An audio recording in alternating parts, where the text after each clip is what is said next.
Hi there, this is Erica from Ever Educating, and welcome back to the College Basics theme of the week. Tuesday's video had 3 resources I recommend for your students. Today we're talking about 3 assignment ideas that I recommend you do with your students at the beginning of the semester.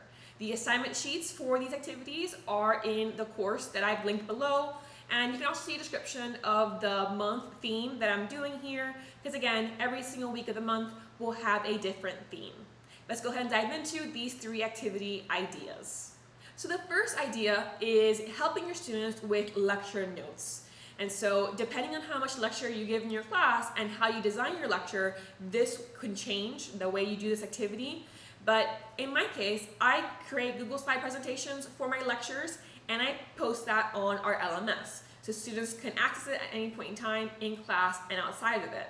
So for me, I really emphasize to my students, please do not just copy verbatim what you see on the slide when you're taking notes, because you should be listening to me.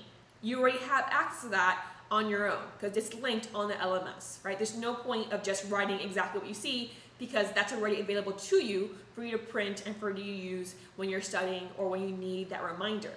So my first thing here is if you're creating lecture slides, please do tell your students, please don't do that repeating thing because it's unnecessary. Here's what you can do instead, right? And at this point, you give them advice on how to take lecture notes. And so this will depend on your approach to lecturing, but when I teach literature courses, I give terminology definitions throughout my slides because they have to know these terms in order to write their papers and to do their analysis and so on. And so for example, I have, okay, what is a metaphor? Here's a definition, and here's an example, right? What is metafiction? Here's a definition, here's an example. And so when I'm doing these lectures, I tell my students, okay, let's pause here, and why don't you write down an example that's more relevant to you now that we're going over this definition. So maybe there's an example of a metaphor that you often hear or that your grandmother always tells you, right? Create that personal connection if you can, right? And so this will apply to all courses, of course. If you're teaching chemistry, I doubt they have stories of their grandmother telling them about this, formula. But if it's possible, give them some space to make connections to their real world or their real life experiences so that they can start, really remembering it more clearly because they have a connection to something that matters more to them than the example you might have given. And so this can be a way of really showing students it's not just hearing what I say and writing it down quickly. It's, hearing what I say and making connections to your own thoughts, your own experiences, your own ideas, so you can remember it more easily. So that can be a way of taking lecture notes. It's, okay, well maybe I go into a more detailed definition than the one that's on the lecture slide. Okay, maybe you want to write down those extra details in your notes, but also kind of take the time to make connections.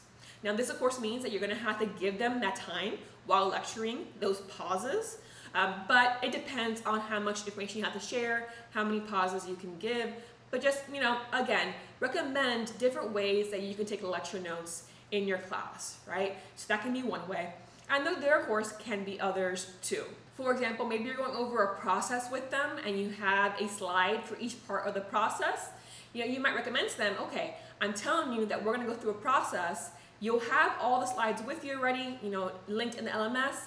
But I recommend here that you have in your notes, list out each step of the process, maybe the label for it or a big description of each of these steps, so that when I'm talking to you about them, then you can see them listed next to each other rather than slide by slide. So you can have a list form in your notes, and then in the slide version, you have one slide for each. So it's 2 different ways of seeing visually this process. One that I give you with my lecture slides, one that you create with your lecture notes. Okay? And so again, the assignment sheet will give you some templates for how to design this activity. But I recommend having students, you know what? Week 2, I'm going to give this lecture of information and I'm going to give you tips for how to take notes while I'm doing this lecture. And in the next class period, I'm going to do another lecture, and this time I want you to take your notes, right, without any tips from me, and I'm going to check those out to make sure that you're on the right track, that you're paying attention to the right piece of information that will be helpful going forward, right?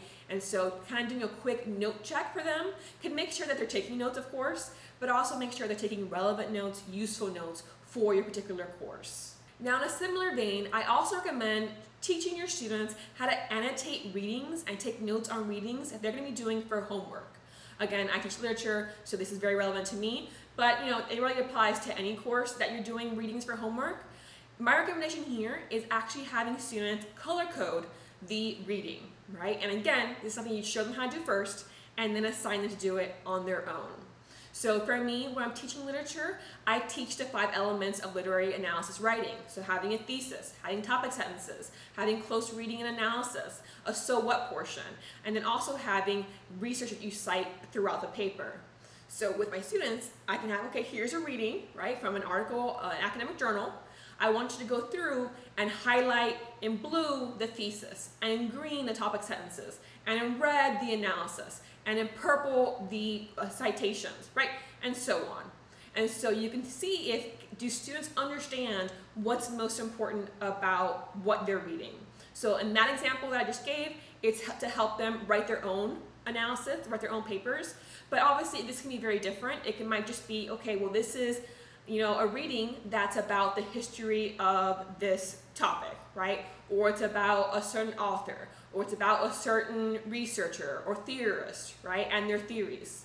So in this case, it's not find the topic sentence and analysis, it's I want you to highlight what you consider to be the most important parts of each page in this article, right? Or this book chapter, right? So you can give them instructions. Each page should have at least some highlighting, right? Or you might have, it can only have this much highlighting. You can only highlight 3 sentences per page or 5 sentences. Because sometimes students get like, you highlight everything, well, what's the point of that, right?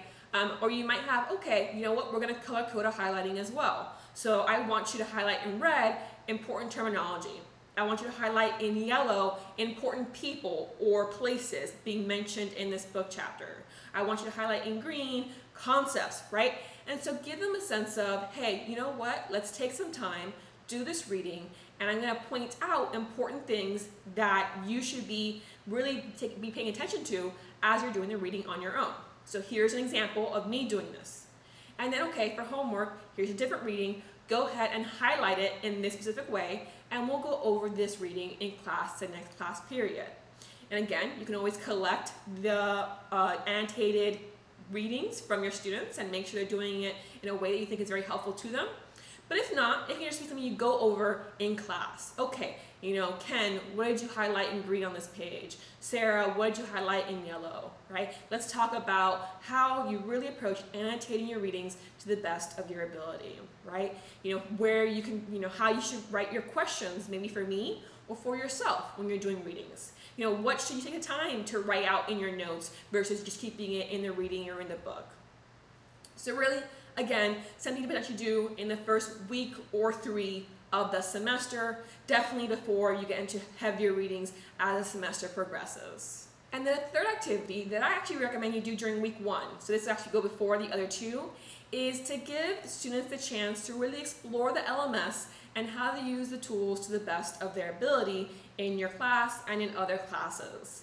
So it depends, obviously, what LMS you have, but in my case, I use Canvas, so I can show students, okay, here's how you use the discussion forums, here's how you use the assignment links, right? If you go to assignments, here's how you'll be submitting to me. You'll be submitting as a PDF or as a Google Doc or as a Microsoft Word document, whatever the case may be, right? When we do quizzes, it's gonna be timed. Here's where you would go to do this, right? So kind of give them a little tour guide of the LMS system, but then also have them apply that knowledge in small ways during that first week.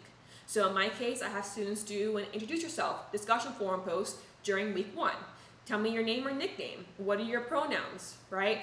What's your major? In my case, what's your favorite book? Something unusual about you, right? And so get some practice with that tool, but also we start getting to know each other, seeing connections that students can make in my class, right? And so that's one way of having an LMS tool tested.